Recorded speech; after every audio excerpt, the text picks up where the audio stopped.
Saludos, una cordial bienvenida, un fraternal abrazo y una calurosa bienvenida a todos y cada uno de ustedes que toman su tiempo para estudiar con nosotros.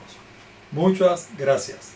Recuerden nuestro proyecto, escudriñando, escrito está Lucas 4.8. Estudios bíblicos escudriñando las escrituras. Recuerden el llamado, estudia con nosotros. El tema de hoy, continuaremos con el tema que llevamos hasta ahora, Abraham e Isaac, una representación del plan de salvación. Ya hoy vamos por la parte número 5. Como nos caracteriza, vamos a elevar una plegaria a nuestro Dios. Buen Dios y eterno Padre que estás en el cielo, alabado y glorificado sea tu santo, bendito y glorioso nombre, mi Dios. Gracias por tantas bendiciones con que tú nos colmas a cada día. Gracias por este hermoso privilegio que tú nos das de ser colaboradores tuyos en la predicación de tu palabra. Dios, te pedimos tu presencia en medio nuestro. Acompáñanos, dirígenos, abre nuestro entendimiento para que podamos comprender tus pensamientos y tu palabra. En el nombre de Jesús. Amén y amén. Bueno, antes que nada, quiero hacer una pequeña aclaracioncita. Se dice que se tiene que predicar por el ejemplo, ¿verdad? Por lo tanto, nosotros decimos siempre que compartan los videos. Yo siempre comparto mis videos, no solo en Facebook, pues dándole a compartir tanto en las noticias como en la historia, sino que también yo voy a todos mis contactos de teléfono. Ustedes saben que casi todas las personas tienen la aplicación de WhatsApp. Por lo tanto, yo voy uno por uno en todos mis contactos de teléfono y les envío el video, ¿verdad? Los videos que subimos. Pero no solamente eso, sino que también voy a Facebook, a la parte le doy compartir, busco la parte de chats y envío todos los contactos que tengo también a través de el sistema de Messenger. ¿Ok? ¿Por qué digo esto? Porque entre tantos que yo comparto estos videos, hubo una persona que se comunicó conmigo y me dijo, en verdad, nosotros estamos aprendiendo mucho contigo. En verdad, son tremenda enseñanza.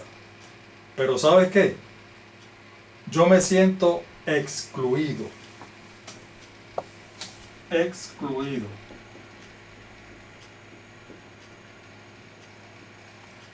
Y yo le dije, ajá, ¿y por qué tú te sientes excluido? Bueno, lo que pasa es que tú siempre proyectas los textos que estamos estudiando, pero hemos notado que siempre son de la Biblia Reina Valera. Y la Biblia Reina Valera es la Biblia protestante o la Biblia evangélica. No hemos visto que tú proyectes textos de la Biblia católica. ¿Por qué? ¿Tú tienes algún prejuicio con la Iglesia católica? Yo le dije, por supuesto que no. Pero gracias por la observación. Porque ¿sabes qué? El mensaje es uno y es el mismo en todas las Biblias. Porque el mensaje de salvación de nuestro Dios es para todos. ¿Sabes qué? Gracias por tu observación, porque yo tengo muchos amigos y muchos familiares que son católicos. A lo mejor ellos también tienen esa duda y no la han expresado.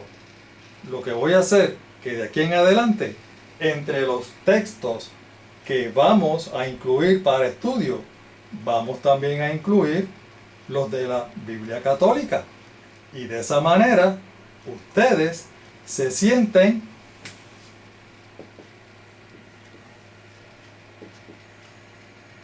incluidos. ¿Ves? Y así todos estamos incluidos. Por eso es que en los estudios de ahora en adelante vamos a usar la Biblia Nacarcolunga, que es la Biblia católica, Biblia de Jerusalén, que es la Biblia católica, la Reina Valera del 60, esta es protestante o evangélica, la versión del siglo XXI, Reina Valera también, Reina Valera de 1995, la nueva versión internacional, la Sagrada Biblia de Félix Torres Amat, que es católica también, y la Biblia Dios habla hoy. Por lo tanto, mis queridos hermanos y amigos, no hay excusa para que se sientan excluidos. Ahora todos vamos a estar incluidos. Ahora no hay excusa para que no nos sigan y no nos vean. ¿Ok? Dios les bendiga. Vamos al estudio de hoy. Nos habíamos quedado, antes de ir al texto, nos habíamos quedado, ustedes recuerdan, que Abraham e Isaac iban camino juntos, ambos iban juntos, hacia el lugar del sacrificio. Recuerdan ustedes que camino hacia el lugar del sacrificio, Isaac le pregunta a Abraham, aquí llevamos todo, la leña, el fuego, el cuchillo, pero falta lo más importante, el cordero para el sacrificio. Y ustedes saben que Abraham, como con un dolorcito en el corazón, le dice, no te preocupes, Dios proveerá el cordero. Ahora llegan al lugar del sacrificio. Y mire lo que dice la Biblia. Estamos leyendo de la Reina Valera de 1960. Y cuando llegaron al lugar que Dios le había dicho, edificó allí Abraham un altar, y compuso la leña, y ató a Isaac su hijo, y lo puso en el altar sobre la leña. La Biblia es bastante ligera en el sentido de que como que no explica mucho, ¿verdad? Pero nosotros, como tenemos imaginación, nos podemos imaginar lo siguiente. Llegaron al lugar y dice la Biblia que construyeron, ¿verdad? Edificaron allí un altar. Un altar. Yo le voy a mostrar, solo para fines ilustrativos, cómo era el altar de esa época. Inclusive, en la ilustración le incluimos a Isaac. Bueno, el altar que se construía para la época es más o menos como este. Era en piedra. Esas piedras son grandes. ¿Ven? Yo me imagino que cuando llegaron al lugar, Abraham e Isaac, como ya habíamos dicho, recuerden que Isaac tenía alrededor de 20 años, según los teólogos, y Abraham tenía 120 años. ¿Ven? Ya Abraham estaba pues bastante subidito en edad, ¿verdad? Ya estaba medio ancianito, aunque él duró bastante. Pero sin embargo, yo me imagino lo siguiente. Llegaron al lugar y entonces Abraham dijo, hay que construir el altar, así que vamos a construirlo. Me imagino que Isaac le dijo, vamos a hacer una cosa, quédate tú aquí y yo te traigo las piedras. Acuérdense, Isaac, un muchacho joven, corpulento, fuerte, lleno de vida. Dije, no te preocupes, viejo, quédate aquí. Yo voy y te traigo las piedras. Y Isaac iba y buscaba las piedras, se las traía, mientras Abraham iba una a una colocando sus piedras. En el interín, Isaac miraba para los lados y decía, bueno, ya estamos construyendo el altar y yo todavía no veo al cordero del sacrificio. Pero bueno, siguen construyendo, terminan de construirlo, ponen la leña, como ven, la leña va encima del altar, la colocan siempre una cama de un lado y la otra del otro para que sea un poquito más fuerte. Y llegó el momento. y no aparecía el sacrificio. Por lo tanto, me imagino, aunque la Biblia no lo registra, que Abraham en ese momento, con dolor en su corazón, con lágrimas en sus ojos, le contó a Isaac que 3 días atrás Dios se le había manifestado y le había pedido que sacrificara a su hijo en holocausto, que ofreciera a su hijo en sacrificio. Le explicó a su hijo que anteriormente ya él había fallado a Dios. En una prueba anterior ya él le había fallado. Que en esta ocasión él no quería fallarle, él quería ser fiel y obediente. ¿Ok? Obediente. Por lo tanto, él se disponía a sacrificarlo a él, a su hijo. Ahora, también le explicó y le dijo: es verdad que te voy a sacrificar, pero yo tengo mi expectativa, yo tengo mi esperanza. La expectativa, recuerdan, la expectativa de Abraham era de que Dios iba a resucitar a su hijo. Así que él compartió esa esperanza con Isaac y le dijo: no te preocupes, que anteriormente ya Dios me había prometido y se había comprometido conmigo, y me dijo y me mencionó tu nombre y me dijo: porque en Isaac tú tendrás descendencia. Por lo tanto, para que se cumpla la promesa de Dios, tú tienes que estar vivo. Así que la expectativa mía es que nuestro Dios te va a resucitar. Ahora bien, analicen ustedes esto. ¿Creen ustedes que Abraham tendría fuerzas suficientes para derribar a su hijo de 20 años, fuerte, corpulento, en el piso, amarrarle las manos y los pies, como lo vemos ahí, y luego subirlo en peso para colocarlo encima del altar? Evidentemente, mis amados hermanos y amigos, de la única manera que se podía colocar Isaac en ese altar de sacrificio era si el propio Isaac aceptaba entregar su vida voluntariamente.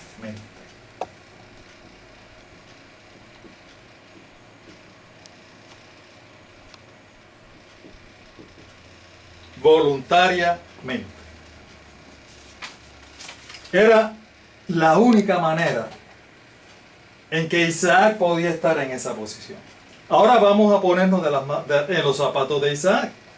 Un joven lleno de vida, con sus sueños, sus planes, prácticamente comenzando a vivir.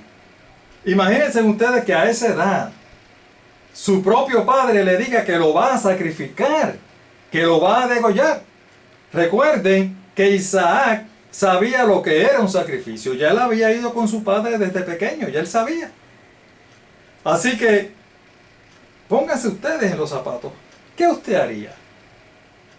¿Qué yo haría? ¿Qué haríamos? Difícil situación, ¿verdad? Hermanos y amigos, difícil situación para ambos. Tanto para Abraham, que era el que iba a sacrificar a su hijo, como para Isaac, que voluntariamente tenía que entregar su vida. Difícil situación, ¿verdad? Sin embargo, cuando leemos en la Biblia, allí no se registra ninguna resistencia por parte de Isaac. ¿Saben qué? Recuerdan que 3 días antes, cuando Dios se le revela a Abraham y le dice que quiere que ofrezca a su hijo en sacrificio, Abraham no argumentó con Dios, no presentó ninguna excusa, no presentó ninguna queja, no discutió con Dios. Hermanos, la Biblia no registra que Abraham dijo una sola palabra para justificar no sacrificar a su hijo. En esta ocasión, Isaac hizo exactamente lo mismo. No presentó un argumento, no presentó ninguna queja. Sencilla y humildemente, él voluntariamente decidió entregar su vida en sacrificio. Alabado sea mi Dios. Isaac demostró ser un digno representante, un digno símbolo de nuestro Señor Jesús. Dice la palabra. Y en esta ocasión vamos a leer precisamente de la Nácar Colunga, Biblia Católica.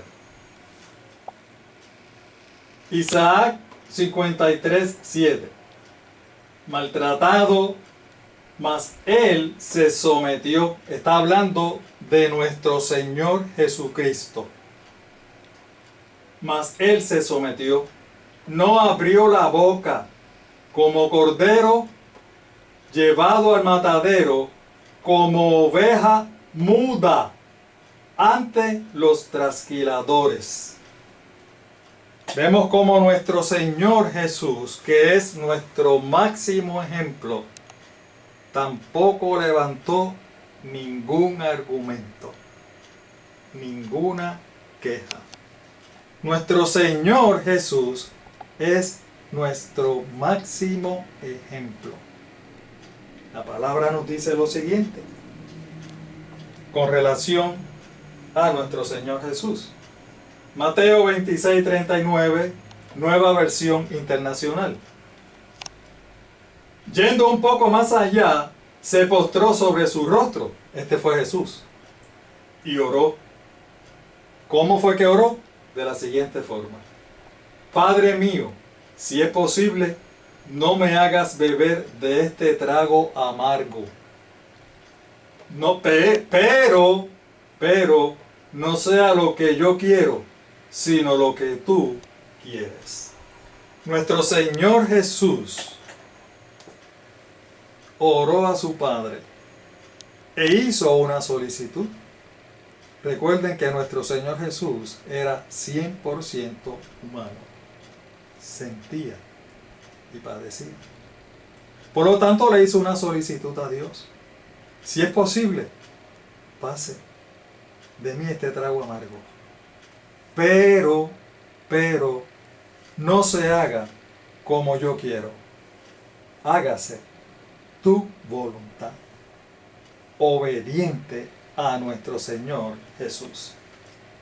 El apóstol Pablo también nos presenta en Filipenses capítulo 2 versículo 8 lo siguiente, y vamos a leer de la Reina Valera del 95. Más aún, hallándose en la condición de hombre, nuestro Señor Jesús se humilló a sí mismo, haciéndose obediente. Obediente hasta la muerte y muerte de cruz. Nuestro Señor Jesús fue nuestro máximo ejemplo. Nuestro máximo ejemplo de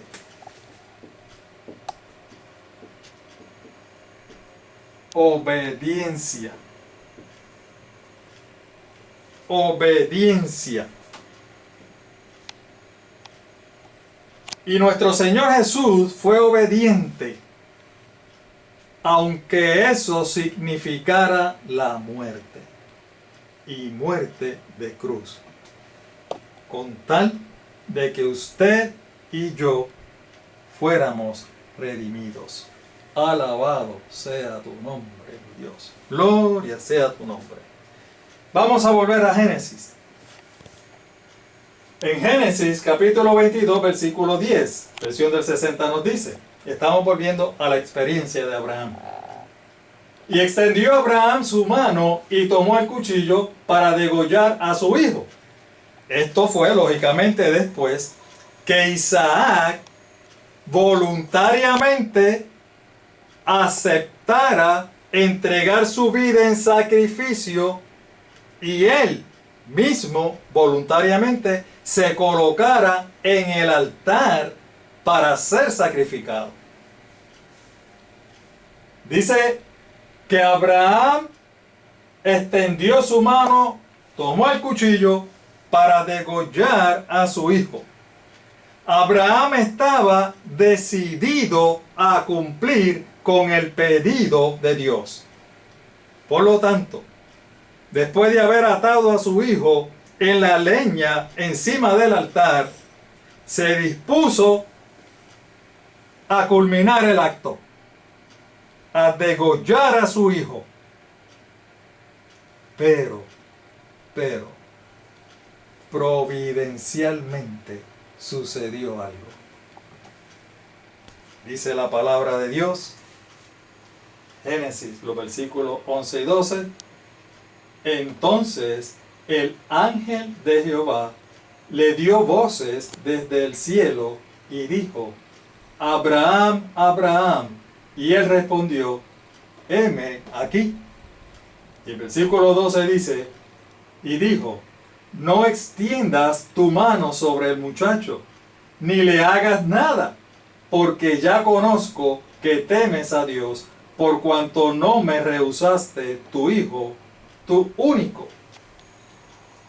Justo en el momento cuando Abraham se disponía a degollar a su hijo, escuchó una voz del cielo. Dios, en su infinita misericordia, envió un ángel. Ustedes saben que uno de los significados de ángel es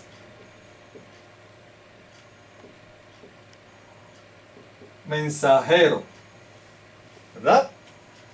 Mensajero. ¿Y qué hacen los mensajeros? Pues los mensajeros llevan mensaje. Así que este mensajero, este ángel, le trajo un mensaje especial a Abraham y a su hijo. ¿Cuál fue ese mensaje especial? No extiendas tu mano sobre el muchacho, ni le hagas nada. ¿Se pueden ustedes imaginar la sorpresa que se llevaron Abraham e Isaac cuando escucharon esa voz del cielo? ¿Se pueden ustedes imaginar el alivio que ellos sintieron cuando escucharon, no es necesario que hagas el sacrificio? Gloria sea mi Dios. No es necesario, le dijo el ángel. Alabado. La palabra dice, ya conozco que temes a Dios, por cuanto no me rehusaste tu hijo, tu único. Vamos a analizar este texto de dos maneras. La primera, les pregunto, ¿creen ustedes que en verdad Dios necesitaba una ofrenda? ¿Una ofrenda de sacrificio? ¿La necesitaba Dios? Por supuesto que no. Dios no necesita nada de eso. ¿Cuál fue el objetivo de que Dios le pidiera a Abraham sacrificar a su hijo? El objetivo era probar su fe. Probar su fe. Sin embargo, ¿A quién Abraham tenía que probarle su fe? ¿A Dios? ¿Están seguros que fue a Dios? Recuerdan que en unos estudios atrás habíamos estudiado y visto por la palabra de Dios que nuestro Dios es tan y tan poderoso que escudriña nuestros corazones. Dios sabía cómo era el corazón de Abraham. ¿Desde cuándo? Desde que lo llamó a salir de su tierra y de su parentela. Ya nuestro Dios sabía de la fidelidad de Abraham. Y entonces, ¿a quién había que probarle la fidelidad de Abraham? ¿Recuerdan ustedes que en otro estudio habíamos estudiado también el libro de Apocalipsis? Nos dice que el enemigo es nuestro acusador. Acusador suyo, acusador mío. El enemigo es nuestro acusador. El enemigo sabía que ya Abraham había fallado la primera prueba. Y la primera prueba, al lado de esta otra, era sumamente sencilla. El enemigo estaba completamente seguro, mis amados hermanos y amigos, que Abraham no podía pasar esta prueba. Era demasiado fuerte, demasiado difícil. No había ser humano que pudiera pasar esa prueba. El enemigo ya estaba celebrando, ya se estaba preparando para ir a acusar a Abraham. Pero ¿saben qué? Abraham le hizo honor a su apodo. Abraham, como padre de la fe, se reivindicó y puso la voluntad de nuestro Dios sobre su propia voluntad. Gloria sea mi Dios. La otra manera en que podemos analizar el texto: Abraham, con su acción, ya había demostrado ampliamente su fe y obediencia.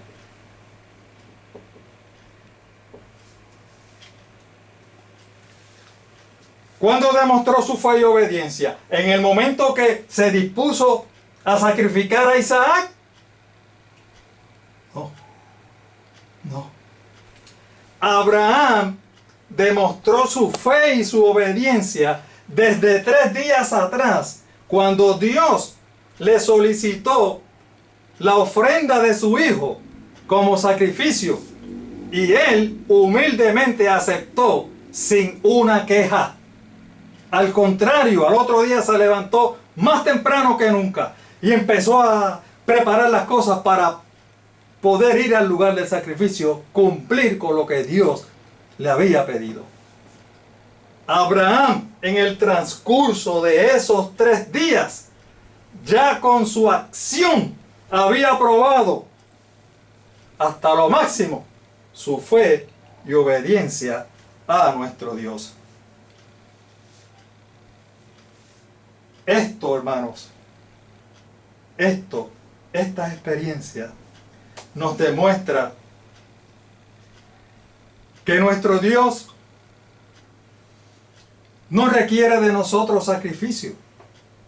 Nuestro Dios precisamente lo que requiere es una fe y obediencia voluntaria.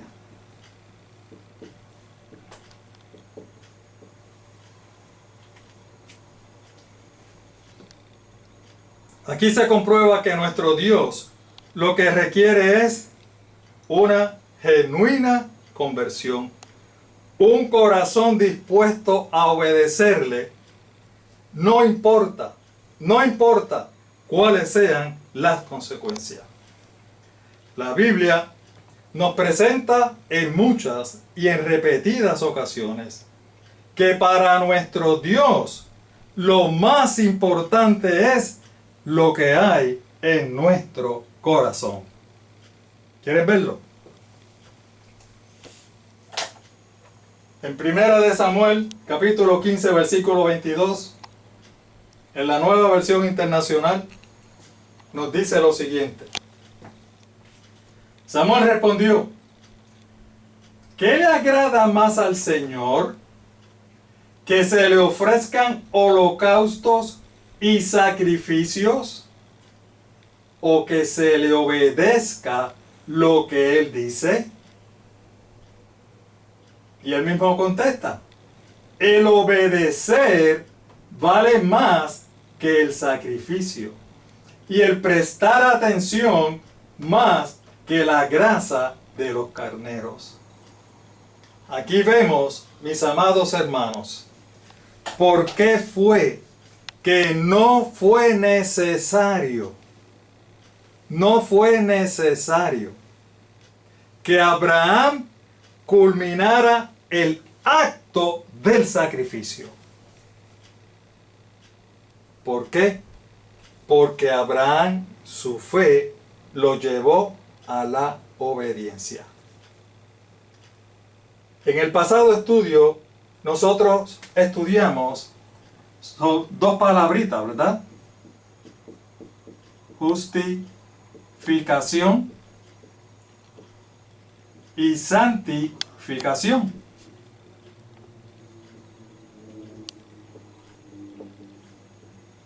Y habíamos dicho que esas dos palabritas, esos dos conceptos, esos dos principios que nos presenta la palabra de Dios, van de la mano. No se pueden separar.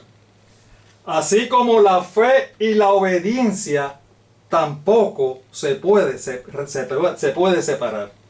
Van de la mano, igual que la justificación y la santificación. Como dijimos, más adelante vamos a estudiar esto en profundidad. Lo más importante que nos dice el Señor en su palabra es que para Él lo más importante es la obediencia. Es más importante que los sacrificios, que los holocaustos. La obediencia a nuestro Señor. Pero fíjense que no solamente dice la obediencia, dice el prestar atención. ¿El prestar atención a qué? Amados hermanos y amigos, el prestar atención a lo que dice la palabra de nuestro Dios. Recuerden, aquí está el mensaje de salvación de nuestro Dios. Para todos, no importa su religión, para todos, en la Biblia se encuentra el mensaje de salvación. ¿Y qué nos llama el profeta? A prestar atención a lo que dice su santa palabra. Uno de los mayores problemas que nosotros tenemos es precisamente ese. Que prestamos atención, y escúchenme bien y pongan atención a lo que voy a decir ahora. Esto es bien importante.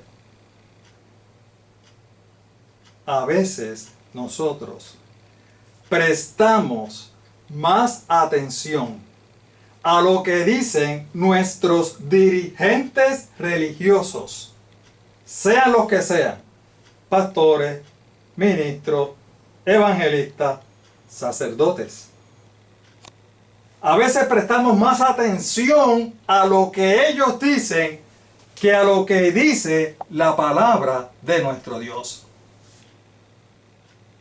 Aceptamos como bueno todo lo que ellos dicen, todo, por los títulos que tienen, por la posición que tienen, y no corroboramos que lo que ellos dicen es lo mismo que dice la palabra de Dios.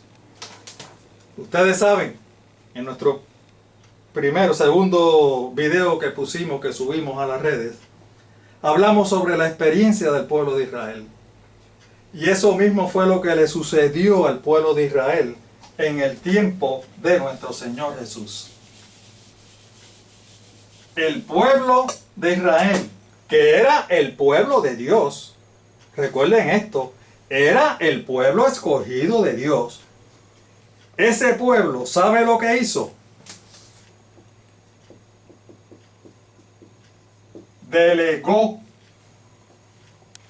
Delegó el estudio de la Sagrada Escritura en sus dirigentes religiosos. No se preocupaban por buscarla en la Biblia, en las Sagradas Escrituras que había en ese tiempo. No se preocupaban por corroborar lo que ellos le decían. Todo lo que ellos le decían, no, eso está bien, acuérdate, ellos son los sacerdotes en el Sanedrín. Ellos no pueden estar ocupados, ellos estudiaron para eso, ellos viven para eso. Ellos no nos pueden engañar. Pues ¿saben qué? Los engañaron. Los engañaron. Porque los sacerdotes querían y torcieron la Escritura de tal manera que le presentaron al pueblo que ese Mesías prometido no era un libertador de pecados, como lo enseña la Escritura. No, ellos enseñaron que era un libertador político. Y lo que ellos esperaban era que naciera un rey político que los libertara del yugo romano. Eso era lo que ellos esperaban. Y eso fue lo que ellos enseñaron al pueblo por siglos. Y el pueblo, como no corroboraba lo que ellos le decían, lo creyeron. Y por eso es que el apóstol Juan, en el capítulo 1 de su evangelio, tiene que decir: a los suyos vino y los suyos no le recibieron. A los suyos vino y los suyos no le reconocieron. ¿Por qué? Porque delegaron el estudio de la palabra de Dios en otras personas, en sus dirigentes religiosos de la época. A veces nosotros criticamos a personas que siguen a ciertos fanáticos religiosos que surgen de vez en cuando. Ustedes los conocen. Y tienen gente que los siguen. Y nosotros como cristianos le decimos que son fanáticos religiosos. Al fin y al cabo, los llevan al suicidio. Y dicen: no, es que tenemos que suicidarnos porque tenemos que encontrarnos con Dios. Y se suicidan. Ha pasado en la historia, ustedes lo saben, que ha pasado varias veces. Y nosotros le decimos: ¿cómo puede ser tan ignorante? ¿Cómo puede ser esa gente tan ignorante? Lo están siguiendo ciegamente, mira a lo que los llevan. Pues ¿saben qué? En algunas ocasiones a nosotros también nos están llevando. Nosotros estamos siendo iguales o peores que ellos, porque también estamos siguiendo a hombres y no a la palabra de nuestro Dios. Miren lo que dice la palabra de Dios. El propio Jesús nos está diciendo en Mateo 24:11. Y vamos a utilizar también otra vez la versión católica, en esta ocasión la Biblia de Jerusalén. Surgirán muchos falsos profetas que engañarán ¿a cuántos? A muchos. En nuestros días, amados hermanos y amigos, estamos viviendo los últimos días, los días finales de la historia de este mundo. Y el Señor nos está diciendo que en estos días, no es en el futuro, es en estos días que se van a levantar los falsos profetas. y van a engañar a muchos. ¿Y dónde ustedes creen que son esos profetas que se van a levantar? ¿Allá afuera? No, en la misma iglesia. ¿Lo quieren ver? El apóstol Pedro nos dice, segunda de Pedro 2:1, nueva versión internacional, en el pueblo judío, hubo falsos profetas. Primero nos está diciendo, esto fue lo que hubo en el pueblo judío. Recuerda lo que le estamos diciendo, que los engañaron. Los sacerdotes del Sanedrín los engañaron. Pero dice, y también entre ustedes, ¿entre quiénes? Entre nosotros. Habrá falsos maestros que encubiertamente introducirán herejías destructivas. ¿En dónde? En el seno de la iglesia, al extremo de negar el mismo Señor que los rescató. Esto le traerá una pronta destrucción. El apóstol Pablo nos está alertando también, como hizo nuestro Señor Jesús, y está diciendo que en estos días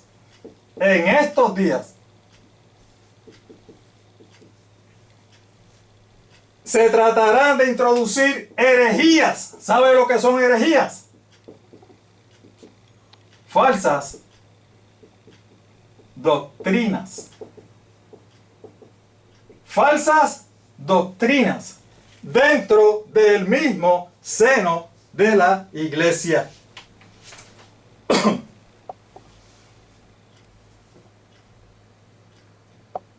Eso le pasa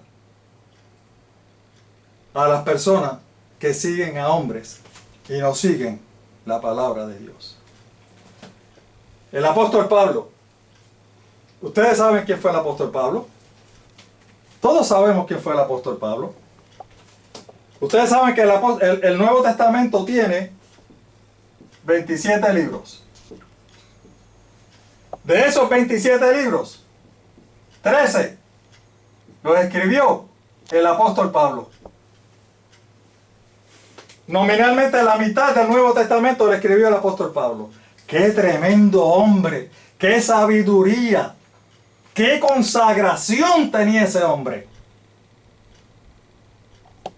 Imagínense que en su iglesia y en mi iglesia anunciaran que el apóstol Pablo viene a predicar. ¡Ah, qué banquete! ¡Qué tremendo! ¿Pondrían ustedes en tela de juicio lo que dijera el apóstol Pablo? Vamos a ver una experiencia.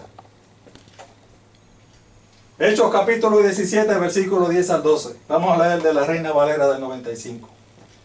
Inmediatamente los hermanos enviaron de noche ¿a quién? A Pablo y a Silas, que era el compañero de Pablo en ese entonces, hasta Berea. En cuanto llegaron, entraron en la sinagoga de los judíos, porque era la única iglesia que existía para ese entonces. Estos eran más nobles que los de Tesalónica, pues recibieron la palabra con toda solicitud. Ellos recibieron a Pablo como si fuera un héroe, seguro. Pero dice, escudriñando cada día las escrituras para ver si estas cosas, ¿qué? Eran así. Muchos de ellos creyeron, y de los griegos mujeres distinguidas y no pocos hombres. Amados hermanos, los hermanos de Berea sabían que vendrían falsos profetas. Ellos sabían. ¿Y saben lo que ellos hacían? Venía cualquier apóstol, dígase Pablo, dígase Pedro, dígase Mateo, dígase Marco, Lucas, cualquiera de los discípulos, Santiago, cualquiera. ¿Y sabe lo que ellos hacían? ¿Qué es lo que tú? Ok. Tomaban nota. Dice, mira, dice esto, fíjate, tremendo, gloria a Dios, tremendo, maravilloso. Y después de eso, iban y buscaban, vamos a ver si es verdad. ¿Qué es lo que él dijo esto? Sí, es verdad. ¿Qué dijo esto? Sí, es verdad. Pero si decían algo que no estaba aquí, le decían, para un momento. eso que tú dices no está aquí. Si no me lo demuestras con la Biblia, yo no te voy a creer.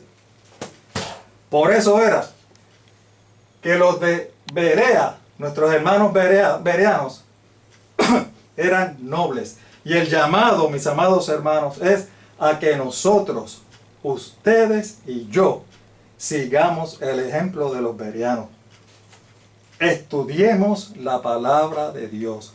Confirmemos que todos los dirigentes religiosos, sus dirigentes, mis dirigentes, lo corroboremos con lo que dice la palabra de Dios. Ya la esposa mía me está diciendo que se me acabó el tiempo. 2 minutitos. Voy a aprovechar para decirle que nuestro proyecto precisamente es sobre los estudios de la Sagrada Escritura. No pretendemos ser predicadores. Bueno, hay veces que uno se emociona y esto parece una predicación, pero en verdad el objetivo no es que sean predicaciones, que sean estudios bíblicos objetivos. Por eso es que nos esforzamos.